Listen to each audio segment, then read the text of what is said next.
He challenged an alien across the vast universe. His silent exit shook the alien throne, a hero's hidden strength. The ship was not a beautiful one. It did not have the long silver shape of a military cruiser or the wide belly of a colony transport. The Ardent Resolve was a mid-class diplomatic vessel, and it looked exactly like what it was. A working ship, a little tired, used more than it was admired. The hallways were narrow. The lights in the lower deck flickered when the engines shifted. The mess hall smelled like reheated coffee and metal. But it moved, and it moved fast, and right now, that was the only thing that mattered. The year was 2187. Humanity had been part of the galactic community for just over 30 years. 30 years was not a long time by any measure the rest of the galaxy used. Most of the civilizations out there had been traveling between stars for thousands of years. Some had been doing it for longer than humans had been writing words on paper. Humanity, by comparison, was a child who had just walked into a room full of adults and had not yet figured out where to sit. The adults had not been particularly welcoming. Ethan Cole sat near the back of the main briefing room, away from the long table where the official delegates were seated. He was 47 years old, not tall, not broad, not the kind of man who filled a room when he walked into it. His hair had gone mostly gray at the sides. His face had the kind of lines that came not from age alone, but from years of being outside in hard weather and sleeping in places not meant for sleeping. He was wearing a civilian attaché badge on a plain gray jacket, which meant he was technically part of the human delegation, but practically invisible to everyone in it. He had a notebook open on his knee. He was writing in it, slowly. At the front of the room, 3 senior delegates were speaking over each other. Their voices were tight and fast, the way voices got when people were frightened, but trying not to show it. The cause of that fear was a document displayed on the main screen, a formal communication from the Varick Dominion, written in that cold, precise language the Dominion used for everything, the kind of language that made even a simple statement feel like a warning. The document was an ultimatum. The Varick Dominion was the most powerful governing body in the known galaxy. It was not a democracy, not in any way humans would recognize. It was old, structured, and completely certain of its own authority. It controlled trade lanes, resource rights, and interstellar law across a region of space so large that most human minds had trouble holding the number. For decades, humanity had been trying to negotiate a stable position within Dominion space. Access to trade routes, protection agreements, the basic diplomatic courtesies that allowed a young species to survive in a galaxy that did not particularly care about young species. The document on the screen made clear that those negotiations were over. The Dominion had issued a resource extraction treaty. Under the terms of the treaty, 3 of humanity's newly established colony worlds would be handed over to Dominion-appointed extraction teams for an indefinite period. The resources beneath those worlds, minerals, compounds, atmospheric elements that humanity had barely begun to study, would belong to the Dominion. The colonists would be relocated, the worlds would be stripped, and in exchange, humanity would receive continued access to the outer trade routes, and a seat at the lower table of Galactic Council meetings. The senior delegates called it a theft. They were right, but they had no answer for it, and the longer they spoke, the clearer that became. Claire Morgan was sitting 2 seats down from the main table, her arms crossed. She was a sharp woman, an astrophysicist by training, brought on the mission as a technical advisor.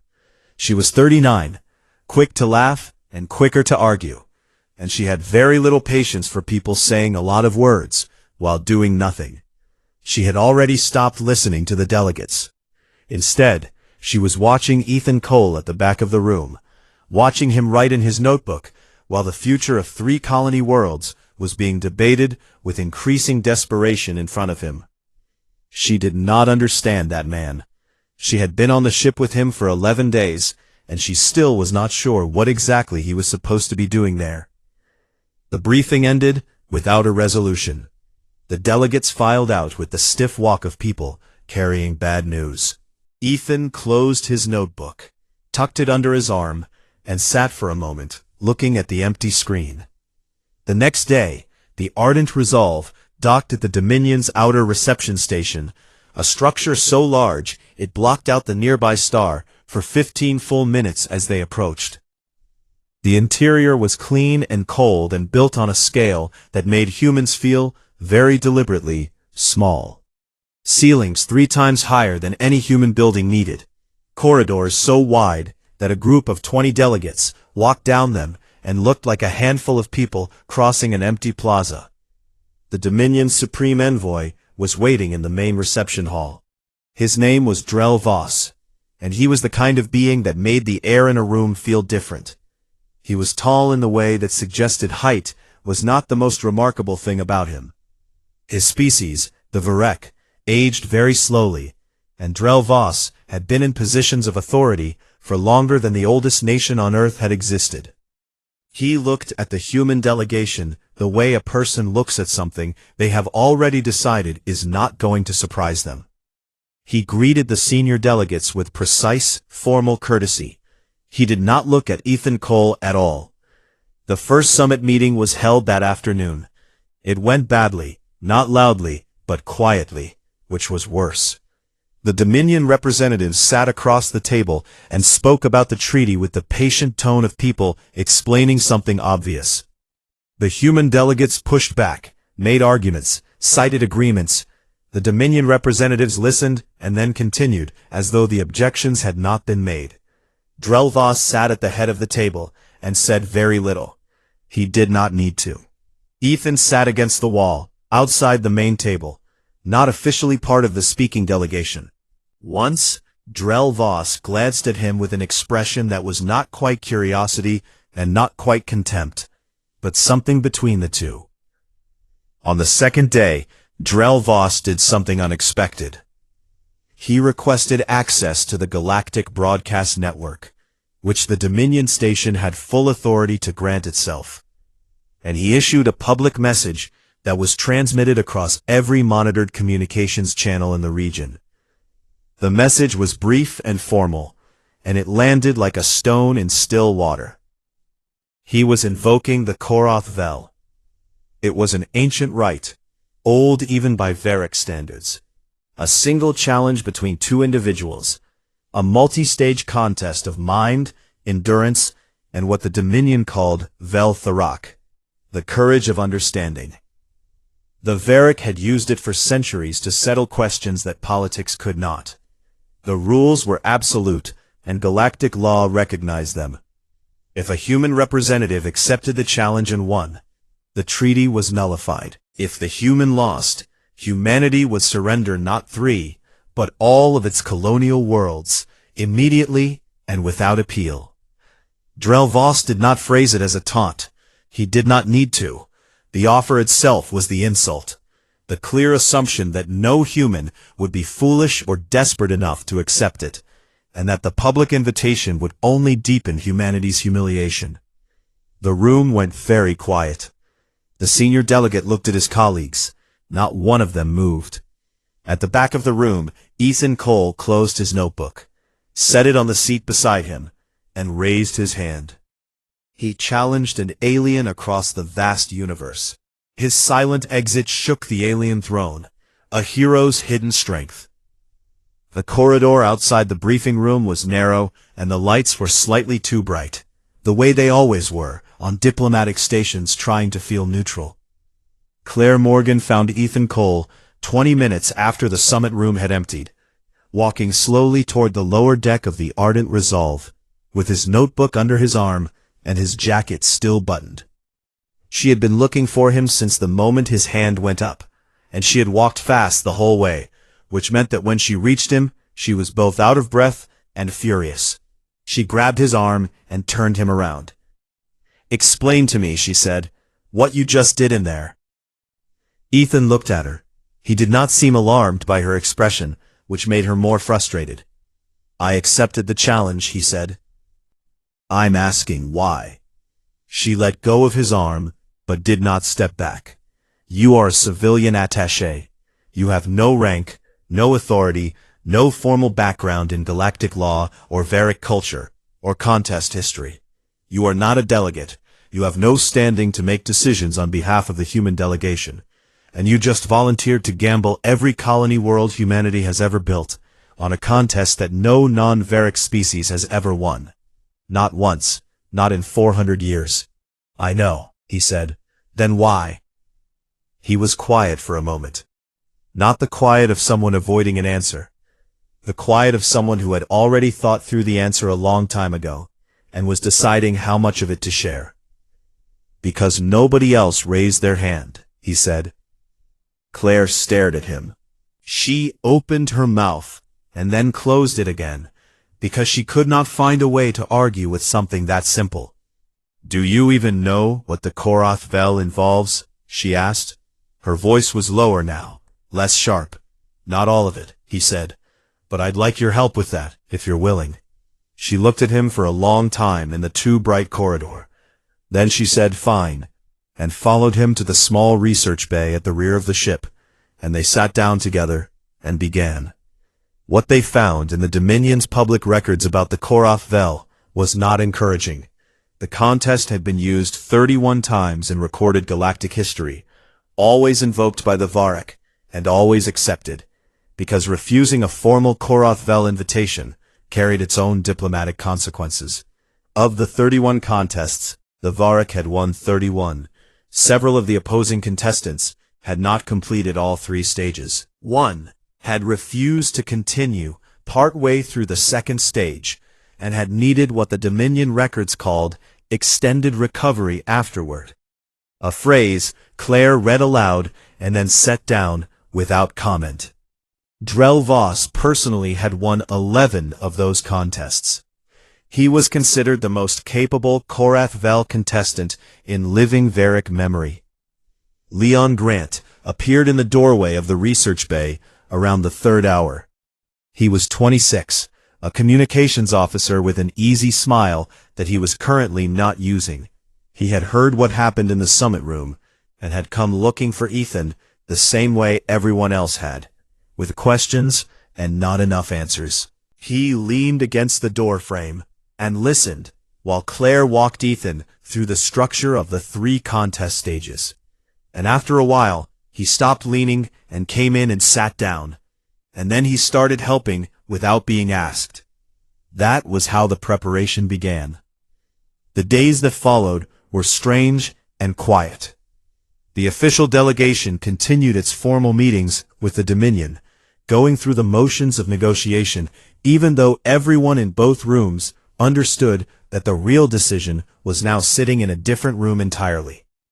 The galactic press had picked up the broadcast of Drell Voss's challenge and Ethan's acceptance, and the coverage was not kind. Across dozens of alien broadcast networks, the dominant tone was one of baffled amusement. A human civilian, with no title and no record, had accepted the oldest and most demanding challenge in Varic tradition. Several alien commentators said the word human the same way someone might say, of course. Drell Voss gave 2 brief interviews during that period. In both of them he referred to Ethan's acceptance as an act of instinct rather than reason. Something humans did, he explained, when they did not fully understand a situation. He did not sound angry. He sounded almost sorry. Ethan did not watch the broadcasts. When Leon showed him one on a tablet one evening, he watched about 2 minutes of it, nodded slowly, and handed the tablet back. He might be right, he said, and then asked what was for dinner. Leon did not know what to do with that. The details of Ethan's past came out slowly during the preparation weeks, not through any single conversation, but through the accumulated small things. A reference here, a memory there, the kind of information that surfaces when people are spending long hours together in small rooms. Claire had asked early on what his background was, expecting some kind of explanation for why he had raised his hand. What she got instead was a life told in fragments. He had grown up in a small town in rural Kentucky, the oldest of 3 children. His father had worked in the mines for most of his life, and his lungs had shown it. His mother had died when Ethan was 15, a thing he mentioned once and did not return to. He had raised his two younger siblings through the remainder of high school, working evenings at a petrol depot, and then at 18 had joined the medical corps because it paid and because he was good at staying calm when other people were not. He had spent 22 years as a field medic, first in conflict zones on Earth, then on the early colony worlds during the rough decades when the colonies were new and underfunded and things went wrong regularly. He had worked in places with no proper equipment, no backup, no guarantee that the people he was trying to keep alive were going to make it regardless of what he did. He had lost people and kept people, and learned the difference between the two was sometimes smaller than anyone wanted to admit. He had never been promoted past a certain point, because he kept volunteering for the assignments no one else wanted. The assignments with the worst conditions, and the least recognition, and the most need. Claire read through a summary of his service file one night, and sat with it for a while, before saying anything. "You have spent your whole career in places where you had no power," she said. "Yes," he said. "And that's why you raised your hand." "I think it's why I wasn't afraid to," he said. Leon, who was sitting nearby, pretending to review contest documentation, looked up at that, and then looked back down at his screen. The night before the ardent resolve was due to depart for the contest station, which sat deep in the outer reaches of Dominion space, Ethan walked alone to the small observation bay at the rear of the ship. The stars out there were thick and close-looking, the way they got when you were far from any major system. He stood at the window for a long time. Then he sat down and opened his notebook to a clean page, and he drew what he saw, not with any particular skill, just with attention, the same way he drew everything. He had been drawing in notebooks for as long as he could remember. Faces, mostly. Things he wanted to remember. He wrote one line beneath the drawing. He did not show it to anyone. In the morning, the ship moved, and the stars moved with it. And somewhere deep in the outer reaches, a sovereign station waited in the dark, with the oldest challenge in galactic memory, ready and open, like a door that had never needed to close, because nothing had ever surprised it before. He challenged an alien across the vast universe. His silent exit shook the alien throne, a hero's hidden strength. The contest chamber was deep inside the sovereign station, far below the diplomatic levels, in a part of the structure that felt older than the rest. The walls here were a different color, darker, smoother, like stone that had been pressed flat by enormous weight over a very long time. The air had a different quality too, cooler and very still, the kind of still that made small sounds carry further than they should. Footsteps echoed. Breathing was audible. Ethan walked into the chamber at the agreed hour, with Claire Morgan and Leon Grant behind him, which was the maximum number of personal attendants the Korath Vel rules permitted. He was wearing the same plain gray jacket he wore every day. The Dominion ceremony coordinator had offered to provide formal attire. He had declined politely. The chamber itself was large and circular, with a high ceiling that curved overhead like the inside of a shell. The floor was a flat, dark material that seemed to absorb light rather than reflect it. In the center were two standing positions, marked by circles of faint illumination. Everything else was arranged around them, rows of observation tiers rising in rings, already filled. There were thousands of beings in those tiers. Varek officials in formal dress, diplomatic observers from dozens of other species, technical staff, historians. The silence up there was the silence of a very large number of people who had agreed, without speaking, not to make noise. Beyond the station, across dozens of communication channels, an unknown number of other beings were watching through the galactic broadcast. Drelvos was already standing at his position, when Ethan entered. He was in full ceremonial dress, deep-colored formal layers, an ancient designation mark across his collar that translated roughly to proven. He watched Ethan walk across the floor of the chamber with no particular expression. He had the look of someone who had done this enough times that the beginning no longer interested him. Only the ending did. A Dominion adjudicator stood at the edge of the chamber and read the formal terms aloud in 3 galactic languages, then in English for the human delegation's benefit. The contest had 3 stages. Each stage was timed and monitored. No outside assistance was permitted once the stages began. The adjudicator's decisions were final under galactic law. If the contest ended in a decisive win for either side, the agreed terms applied immediately. If the contest ended for any other reason, the adjudicators would determine outcome. Then the adjudicator stepped back, and the first stage began. Not book knowledge exactly, but something broader, an understanding of the physical universe, of history, of the science that governed how things worked. Questions were delivered through a speaker in the ceiling in a calm, neutral voice directed at both contestants, and each was expected to respond through a corresponding speaker at their standing position. Some questions had single correct answers. Others were open, asking for interpretation or reasoning. Ethan was not brilliant at this stage. He knew it, and he did not pretend otherwise. He answered the questions he could answer clearly and directly. When he was uncertain, he said so, and then gave the most reasonable answer he could work out from what he did know. When he did not know at all, he said that plainly. He did not guess wildly. He did not fill silence with noise. In the tiers above, this caused visible confusion among some of the alien observers. There was no Varic word in common galactic usage for what Ethan was doing, for saying "I do not know" in a contest, openly, without apparent shame. It was not a tactic anyone had seen used before. It was not a tactic anyone had thought to use. Drell Voss answered with the precision and depth of 4 centuries of accumulated knowledge. He was extraordinary at this stage, not in a showy way, but in a deep and settled way, the way a river is strong, not because it moves fast, but because it has been moving for a very long time.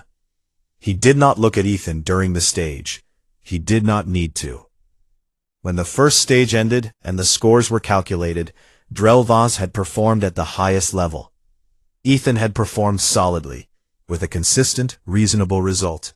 Not a loss exactly, but not close to Drell Voss either. In any prior Korath Vel, the gap at this point would have signaled the inevitable. Claire was watching from the observer's alcove, her hands clasped in her lap, her face very still. Leon was standing behind her with his arms at his sides, and his jaw tight. The second stage began after a short interval. The chamber changed. The floor remained the same, but the light shifted and then faded to something very dim. A compound was released through the ventilation, odorless and invisible, but detectable by the monitoring equipment the adjudicators had placed throughout the room. It acted on the nervous system of the contestant in a specific way. The Varic called this stage the Long Dark. What it did was simple and terrible. It made the contestant feel completely alone.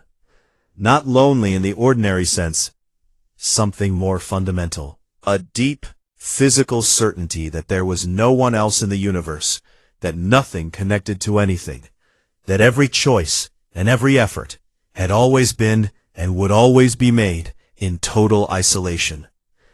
The feeling did not arrive like an idea. It arrived like gravity. It pressed down. Most species who had faced this stage tried to resist it mentally, tried to argue themselves out of what they were feeling, and the resistance itself accelerated the compound's effect. 2 prior contestants had surrendered during this stage. One had become unresponsive and had to be removed. Drell Voss moved through it the way he moved through everything, with long practice and the thick armor of centuries. He had been in the long dark before. He knew how to stand in it. Ethan sat down on the floor. That small movement sent a murmur through the observation tiers, the first audible sound the crowd had made. Sitting down was not against the rules, but no one had done it before. He sat with his hands on his knees, and his head slightly bowed, and the monitoring equipment tracked his biometrics in real time. His heart rate had been steady at the start of the stage. As the compound's effect deepened, something unexpected happened. It did not rise. It slowed. It kept slowing.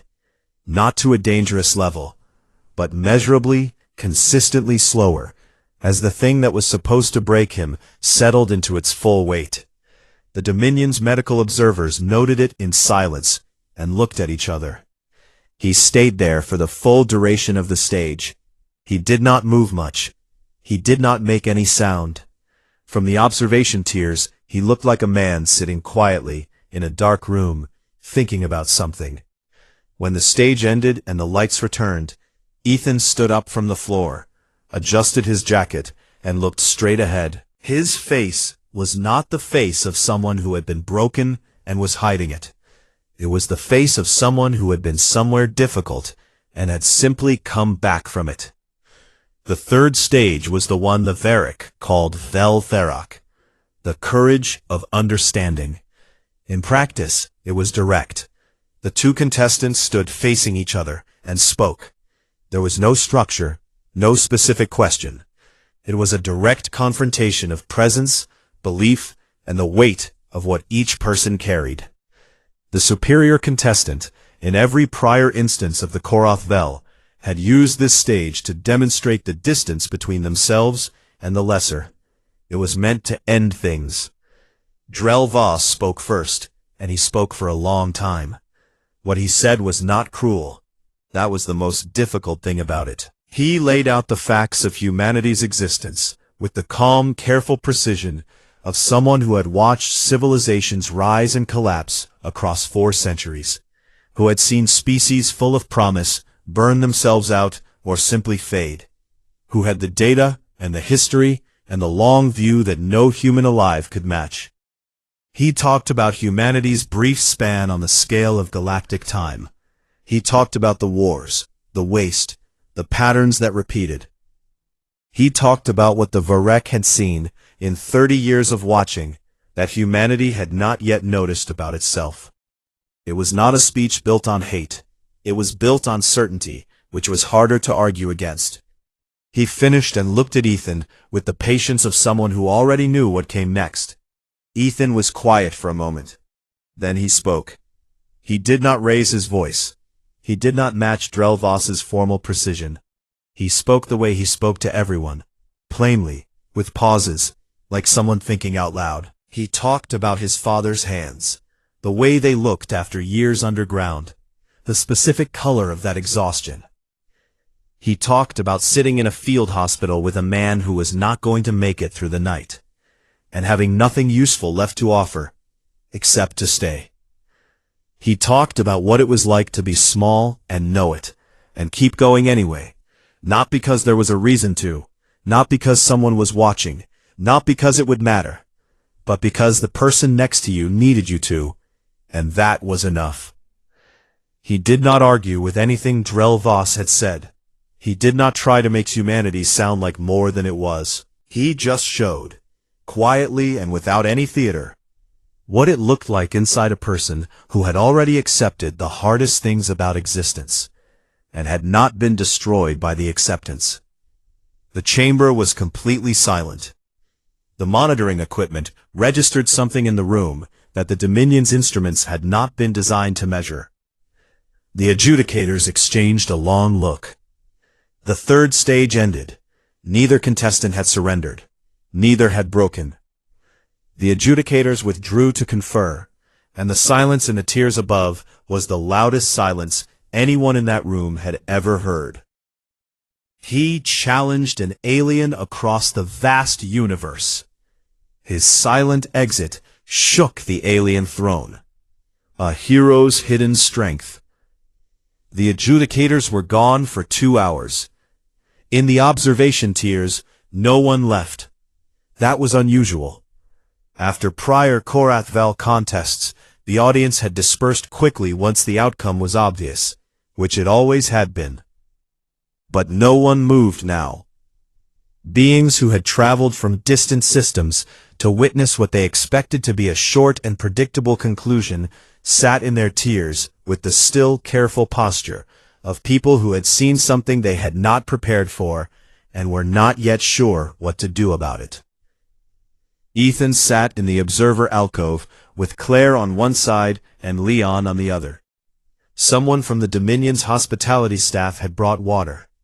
Ethan drank his. Leon had not touched his. Claire was looking at the floor of the chamber below, at 2 circles of light where the contest had taken place, with the focused expression she normally reserved for data she had not yet fully understood. "Your heart rate slowed," she said, without looking at him. "I know," he said. "During the second stage, when it was supposed to be at its worst, it slowed." "I know." "How?" He thought about it. "When I was working conflict zones," he said, "there were situations where everything was wrong at once. Too many people needing help, not enough of anything, no way to fix the big things. You could either panic, or you could find the one small thing in front of you and do that thing. I did the second one for long enough that it became the way I worked." He paused. "I think sitting in the dark alone is just another version of that. There's nothing to do about the big feeling, so you find the small thing. You wait." Leon was looking at him now with an expression that was hard to categorize. "That's not a technique," Claire said slowly. "That's just experience. That's just something you lived your way into." "Yes," Ethan said. She was quiet for a moment. Then she said, "The Varric have been measuring courage wrong." Ethan did not respond to that. He picked up his notebook and opened it to a page near the middle, and began to draw. From where Leon was sitting, he could see it was a drawing of the chamber floor below, the 2 circles of light, the dark material between them. Ethan's hand moved slowly and without hurry, the way it always did. When the adjudicators returned, they took their positions at the edge of the chamber floor, and the room went quiet, with a speed that was almost physical, like a pressure change.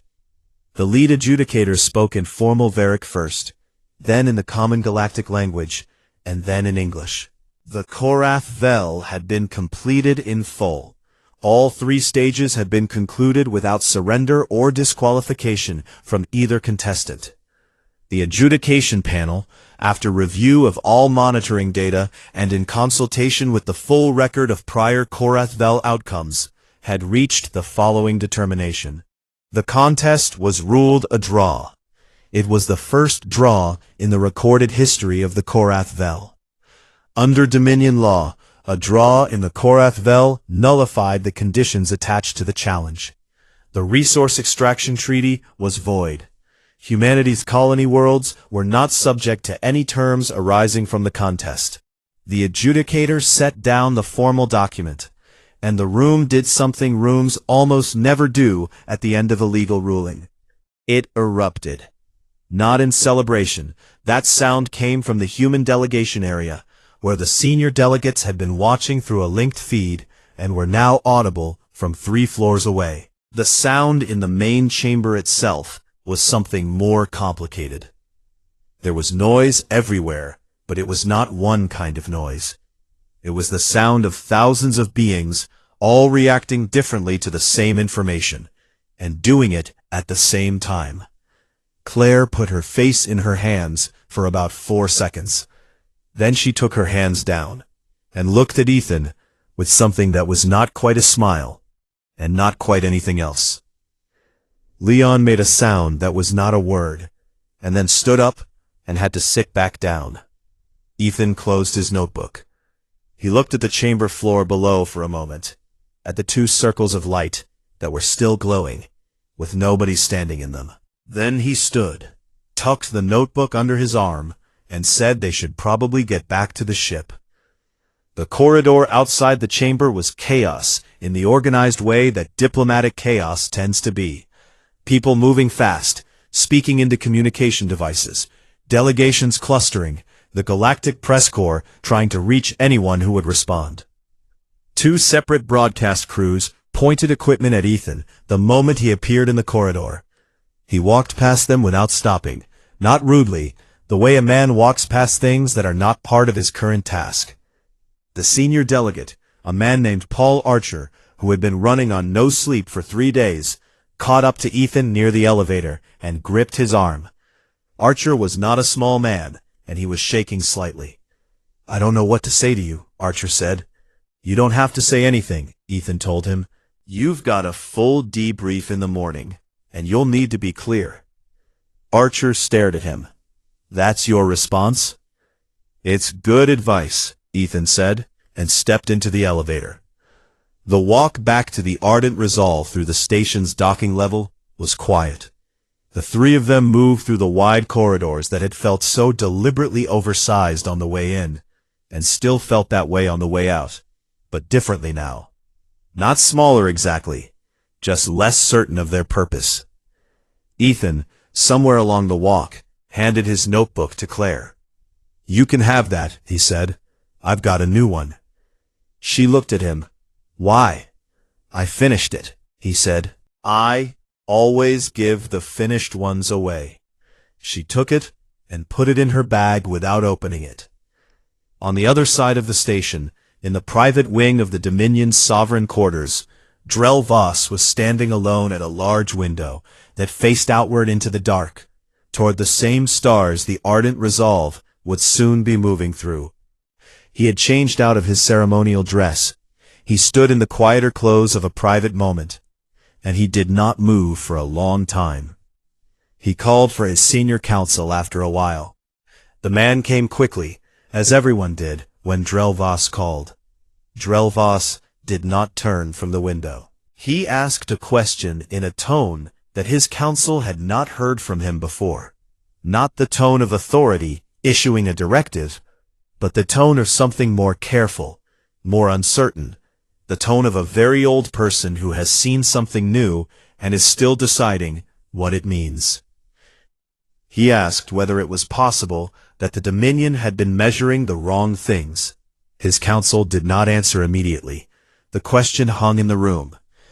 Down a side corridor that ran parallel to the sovereign quarters, Leon Grant had taken a wrong turn looking for a water station, and had ended up standing in a hallway he was not supposed to be in, when Drell Voss's voice had carried through a partially open door. He stood in the hallway, with his back against the wall, and slowly sat down onto the floor, the same way Ethan had sat down in the chamber, during the long dark, and he stayed there for a little while, just thinking. When Leon got back to the ship, he found Claire sitting in the corridor outside Ethan's door, with the notebook open in her lap. She had been looking at the drawings. Most of them were faces, crew members, delegates, a few alien observers rendered in careful, simple lines. One page had a drawing of a window with stars outside it. One had a drawing of a pair of hands that Leon recognized as belonging to the Ardent Resolve's chief engineer, who always had grease under his fingernails. Near the back of the notebook, Leon found his own face, drawn from memory, carefully. Beneath it was a single handwritten line. "He reminds me of my brother." Leon read it twice, closed the notebook gently, and handed it back to Claire. Neither of them said anything. Ethan, inside his room, was sitting at the small desk with his new notebook and a cup of cold coffee, and was doing what he always did when the hard part was over, writing down the things he wanted to remember, while they were still clear. Outside, the Ardent Resolve was preparing to depart. Through the observation windows, the Sovereign Station was already beginning to drift as the ship pulled away from dock. The structure was enormous, even at distance, ancient and lit from within, a thing that had stood in that part of space for longer than the human language had existed. Ethan could see it from his window. He watched it for a minute, and then he looked away, and he went back to writing. He challenged an alien, across the vast universe. His silent exit shook the alien throne, a hero's hidden strength. 2 years passed. The galaxy did not move on from the Korath Vel the way it moved on from most things. Usually, an event like that, a diplomatic contest, a legal ruling, a shift in treaty terms, would be significant for a few weeks, then filed into the category of recent history, then gradually folded into the longer record of things that happened and were noted. That was how most events worked. The record expanded, and what had seemed large became in time a small part of something larger. The Korath Vel draw did not follow that path. It stayed. It spread. It moved through the galactic community in the way that only a few things ever do. Not as news exactly, but as a question. Different species asked it in different ways, through different kinds of scholars and researchers and philosophers. But the question was essentially the same one Drell Voss had asked his council on the night of the contest. They were all asking whether they had been measuring the wrong things. On Earth, and on the colony worlds, the reaction was quieter and stranger. Ethan Cole was not famous in the way that people expected. There was no parade. He was not asked to give speeches, or sit for formal portraits, or appear in broadcasts. His name appeared in the news for about a week after the ruling, in the same way a name sometimes surfaces briefly, before the story moves to what the name did, rather than who the name was. The headlines talked about the treaty. The colony worlds talked about the treaty. That was right and correct, and exactly as it should have been. Because the point had never been Ethan. The point had been the 3 worlds, and the people on them, who could now stay. He went back to field medicine. It was not a dramatic decision. It was simply what he did next.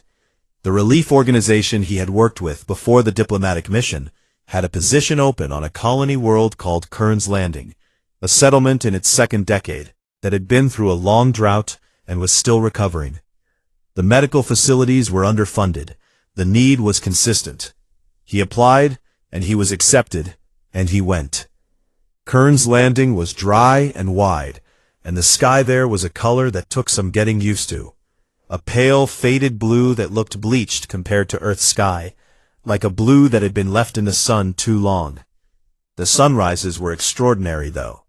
The nearby star was slightly larger than Sol, and slightly more orange, and when it came over the flat horizon in the early morning, it painted everything in a long, warm light that lasted for almost an hour before the day settled into white. Ethan worked 6-day weeks. He was, by all reports from the clinic staff, exactly the same as he had always been. Unhurried, observant, difficult to fluster, good with patients who were frightened, better with patients who had been told there was no solution. The clinic director, a woman named Donna Price, who had been running the facility for 8 years through conditions that would have sent a lesser person home, said in a staff report at the end of Ethan's first year that he was the best field medic she had worked with. Not because of any particular skill, but because of how he made a room feel when he was in it. She did not need to. Claire Morgan published her paper 14 months after returning from the mission. It was a data analysis paper, formally titled, and its subject was the biometric readings from the Korath Vel 2nd stage. Specifically, Ethan's readings during the long dark, which she had obtained through the official post-contest data release required under Dominion law. The paper argued, carefully and with considerable supporting evidence, that the current galactic framework for measuring cognitive and emotional resilience under extreme psychological stress was built on a set of assumptions that had never been properly tested against the full range of known species. The Varec model, which had been the dominant framework for centuries, defined resilience as the capacity to resist and overcome distress. Claire's paper proposed that there was a second type of resilience that the model did not account for: the capacity to absorb distress fully, without resistance, and continue functioning from within it, rather than from outside it. The paper was received coolly at first by the major galactic scientific bodies, most of which were Varick affiliated. Then it was cited in 3 separate studies within 8 months. Then it was the subject of a symposium. Then it was being discussed in places Claire had never expected her work to reach. She was, by the time the paper found its full audience, already working on a second one. Leon Grant had entered the diplomatic service 6 weeks after returning from the mission. He was young for the work, which everyone told him, and he did not argue with them. He started at the lowest formal level and took assignments other people passed over, the ones that involved difficult conditions and unclear outcomes and not much recognition. When his supervisors asked why he kept choosing those assignments, he said that he had learned from someone that was usually where the real work was. He kept a framed drawing above his desk, one of Ethan's sketches from the notebook, a careful line drawing of a binary star system that Ethan had observed through a porthole somewhere in the outer reaches and had drawn from memory later. Claire had given it to him before they parted ways, saying she had a feeling it belonged with him more than with her. The drawing was not technically polished, the lines were simple, and the proportions were not precise. But it was clear that whoever had drawn it had looked very carefully at the real thing before picking up the pencil. Drell Voss made one public statement about the Korath Vel in the 2 years that followed. He made it to a Dominion historian who had been compiling a full account of the event and had formally requested a comment. Most senior Varek figures in Drell Voss's position would have offered something formal, something that preserved the dignity of the outcome, while acknowledging its unusual nature. Drell Voss said the following. He said that in 4 centuries of living, and over 400 years of speaking to people across the galaxy, no one had ever listened to him all the way to the end of what he was saying, and then responded as though they were standing on equal ground. He said he was still determining whether that was a comment on Ethan Cole specifically, or on humanity, or on the Varek, or on all of them together. The historian wrote down all 3 possibilities, and noted that Drell Voss had not dismissed any of them. On Kern's Landing, on an early morning in the second spring after the Korath Vel, Ethan Cole walked out of the staff quarters behind the clinic, before the rest of the morning shift arrived. The air at that hour was still cool, and the settlement was quiet, just the low sound of the ventilation systems running, and somewhere far away, a transport warming up its engines for an early run. He stood outside with a cup of coffee that had already gone lukewarm and watched the sun come up. It was the same sunrise he had watched many times since arriving. The slow orange light spreading over the flat dry land, the bleached sky going warm at the edges, the long shadows pulling back across the ground as the star rose. He had drawn it twice in his notebook. He thought he might draw it again sometime, when he had the right angle. He did not think about the sovereign station in the outer reaches, though sometimes it came to him anyway. The dark floor of the contest chamber, the silence of the tiers above, the particular quality of the light in there that made everything feel as though it was being examined.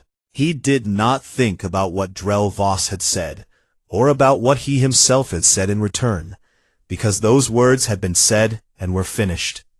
He was not the kind of person who returned often to finished things. He thought about the clinic. He thought about a patient from the previous afternoon, an older man who had come in with a chronic lung condition, and had been frightened, and had needed, more than medicine, someone to sit with him and speak to him plainly about what the next few months were going to look like. Ethan had done that. The man had left calmer than he arrived. The sun was up properly now, the orange fading into the pale white of the full day. The settlement was beginning to wake. Lights in windows, a door opening somewhere, the smell of something being cooked drifting from the nearest residential block. Ethan finished his coffee. He went inside. He picked up his bag, which had the same worn look it had always had, and he walked down the hall to the clinic, and he started his shift. Somewhere across the vast and indifferent universe, The question he had quietly planted in the oldest governing body in the known galaxy was still growing. Species were examining their frameworks. Researchers were rethinking their models. A young diplomat was choosing the difficult assignment again. A scientist was writing a second paper. An ancient sovereign was sitting with a question he had never needed to ask before. None of them were thinking about Ethan Cole in that moment. He would have considered that exactly right. End of story.